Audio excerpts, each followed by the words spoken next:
Welcome to Jazz Time. JazzTime.com is an online store that buys, sells, trades authentic luxury watches. We make these videos so our customers can easily choose the best watch for themselves in the comfort of their own home. If you like this watch and would like to purchase at the lowest price anywhere online, click on the link in the description below to buy it at JazzTime.com. Today, I'm going to be reviewing the Audemars Piguet Royal Oak Frosted Gold Double Balance Wheel Open Worked White Gold with a rainbow bezel reference, 37 millimeter, the smaller size, reference 15468BC.YG.1259BC.01-B. I'm going to talk to you a little bit about the history, then tell you about where does this watch stand in the lineup of other similar Royal Oaks or Openworks, then tell you about the bezel dial case bracelet movement, finally try it on and give you my thoughts. So let's start with the history. The history is that the Royal Oak, I'm sure you heard this before, was created in 1972 by Gerald Genta and was the first luxury sports watch. Since then, Audemars Piguet has taken the Royal Oak to new heights, massive new heights. They've made hundreds, literally hundreds of variations, and they've built a massive brand off of this watch. It's their #1 bestseller, and it's an iconic watch. Almost anybody who has any passion to watches will recognize the look of a Audemars Piguet Royal Oak. It's their bestseller. They have the most number of variations. It's been around the longest, and it really is the symbol of Audemars Piguet. In fact, you could even take off the emblem and the name, just show the watch, and people could still recognize this as an Audemars Piguet. You can't say that about a lot of watches, maybe with the exception of the Rolex Datejust, the Submariner, the Patek Nautilus. I can't really think of that many more that you could just look at the watch and not look at the name and you can still tell what it is. Okay, at any rate, that is a little bit about the history. And soon after, Audemars came out with this amazing Royal Oak watch that has so influenced the watch market since its inception. Another big brand called Patek Philippe also came out with their version. Then Vacheron came out with their version. Gerard Perregaux came out with theirs, and so on and so forth. Many different brands have followed suit. Audemars was the first one. Doesn't mean they're the best one. They are a very good one, though. I would say #1 and 2 are Audemars Piguet and Patek Philippe.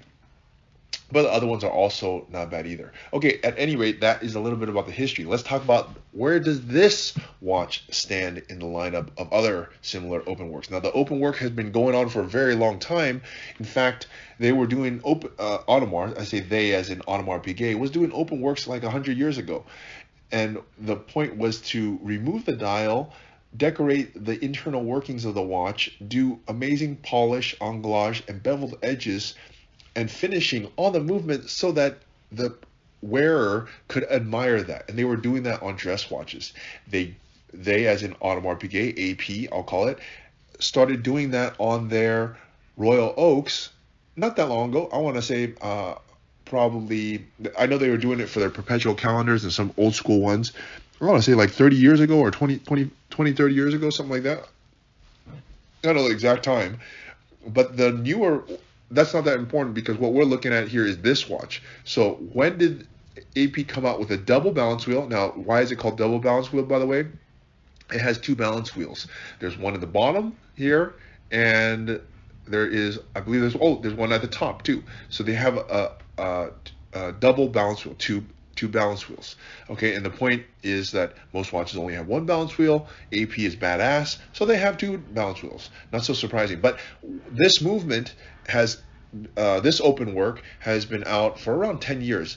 I think we as in Jazz Time were selling this watch with this movement back in 2000.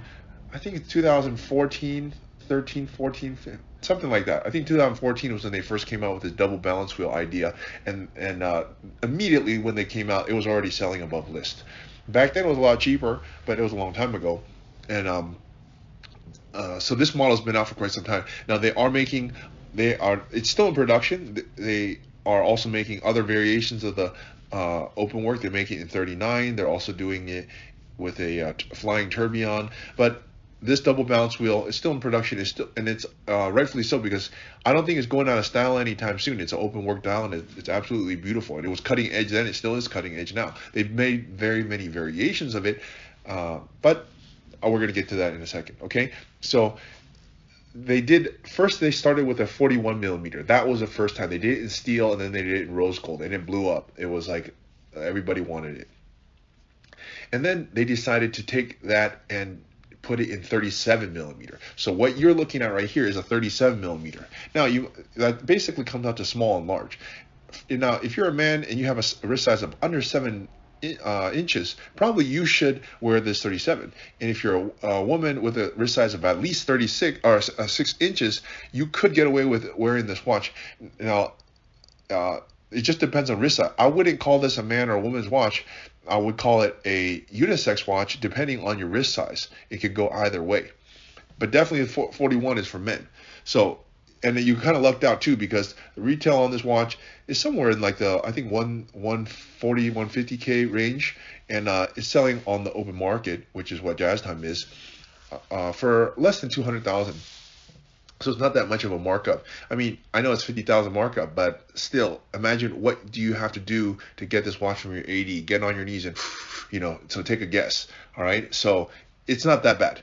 All right. Anyways, look, so let's move on to the case itself. All right. Now, this watch is made of white gold. They make the double balance wheel in only precious metals for 37, that is. They do make it in steel for 41, but for 37 they only make it in precious metals. That means white, yellow, rose gold, and they also make it with diamonds.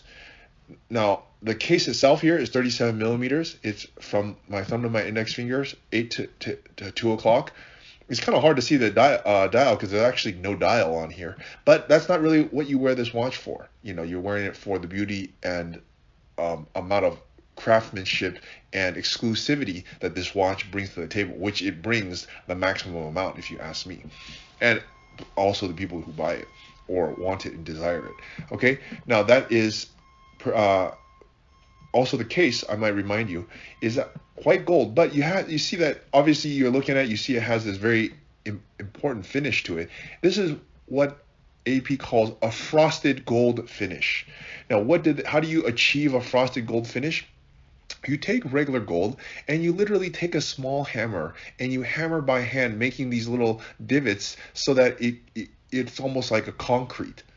And what that achieves, if you do it very small, very carefully, and also by AP, is that you get this frosted look. You get this look that looks like it's snowflakes on your watch. And what does that achieve? Well, one, it achieves a look, but two, most people don't know this, but it makes the watch a little bit more durable. That makes the scratches not show up so easily on this watch. That's one of the few things. And also, it's very exclusive. There are very few watches from AP that go through this process of frosting, because first of all, it's labor intensive. Second of all, they don't want to do it on all these watches. Otherwise, it would dilute the exclusivity of the frosted look. So, and it's also, as I said, more durable. So anyways, it's a frosted look, and there you have it. Okay, that's the case. Now, if you look at let me turn it on its side so you can see the side profile. It's not a very thick watch. It's only 10 millimeters. Just to give you an example, a Rolex Datejust is around 11, 12 millimeters for ladies. So it's actually even thinner than that. And considering that it has to do all this, and it still looks 3D, by the way, when we'll talk about the dial when we get there, but it's a very nice thickness. 37 millimeters and 37 diameter, 10 millimeter thickness is perfectly fine. Almost every woman could wear this. And like I said, if you're a man with a 7-inch wrist or smaller, you probably should wear this one too. Okay, as opposed to the 41, which, by the way, the market price on the 41, at least as of 2024, is like it's a crazy amount. It's like 400,000, like double the price. Okay, all right, now let's move on to the dial here. Now, the dial is a rhodium-toned open work dial with pink gold applied hour markers. So these hour markers you see, it's a very nice touch. They actually apply it in rose gold, whereas the rest of it is in white gold, and they put the dial, they put a rhodium toned, I guess a plating or toned means that they played it. So they must somehow played it in this rhodium-toned. And then they put luminescent hour markers. So at least you can, not only can you see the dial in the beauty during the day, you can also view it at night because it's luminescent. Very thoughtful of them, right? Not a lot of watches actually are luminescent, but almost all Royal Oaks are. So I guess that part's not that surprising. What I like about this watch is that they put the rose gold in a very select part. You see the balance wheel in the bottom left-hand corner right at the 7 o'clock or 8 o'clock position. That's a very nice place to put it, but they accented it by putting that bridge in rose gold. So you can see the balance wheel and watch it move. I think it's really it's just beautiful. Okay, and then of course, in the upper right-hand corner, you see the other one, or the barrel, I believe that is, right? That's the storage of energy. Okay, so that is the dial. Let's move on to the bezel. Now, you can get the frosted Openwork with just a flat bezel. They also sell it that way. But if you ask me, the most beautiful is with this rainbow bezel. Really, it's a thing of beauty. They use natural stones, and when they do so, they have to choose them correctly, because you can't have a bezel that the color doesn't fade the right way. In fact, AP is using 32 cut rainbow colored sapphires, 2.24 carats, and individually cut, placed by hand, and done in absolute perfection. So, I mean, it's a thing of beauty. I don't think any other company can do rainbow bezels better than AP. In fact, AP has started it, which they started many things, and others have followed. Patek has done a rainbow Aquanaut for the first time, and if you ask me, it looks great, but they copied AP, which is nothing. There's nothing wrong with copying AP. AP is the greatest when it comes to this kind of stuff. They really kill everybody on it. So it's not a bad thing to follow the best in the business, which is AP. Okay, but you might be asking, well, why is the Rainbow Aquanaut, way more money than this? It's because of availability. Patek makes very few of them. AP makes much more of them, hence the price. It doesn't mean it's better. In my opinion, actually, the AP is superior. It looks better, at least in my eyes. Okay, let's move on to the movement here. Well, we've already talked about the movement when we were talking about the back of it. Okay, but let's look at it from the back side. And the back side is just as beautiful as the front side, and it has a caliber 3132.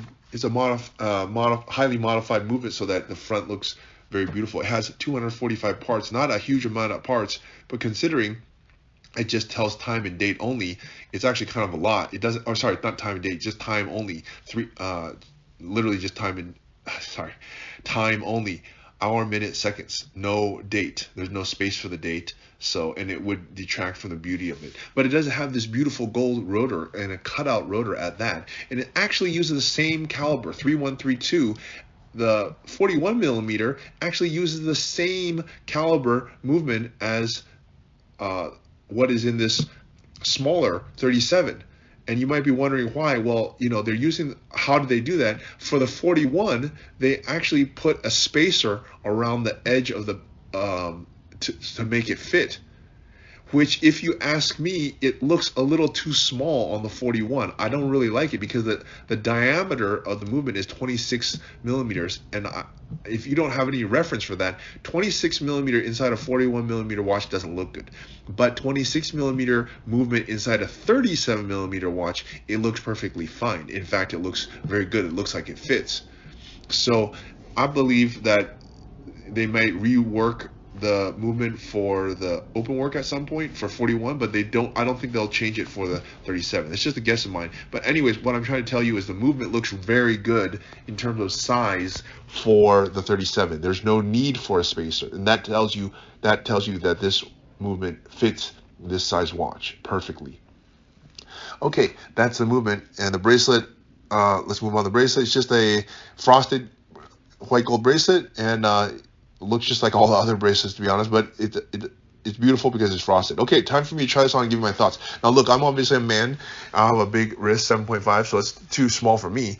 But if you're watching this, if you're buying this for your wife or yourself, you probably have a smaller wrist. As I said, I would suggest it realistically for a person with a size 7-inch wrist or larger. If you don't know, just go measure it.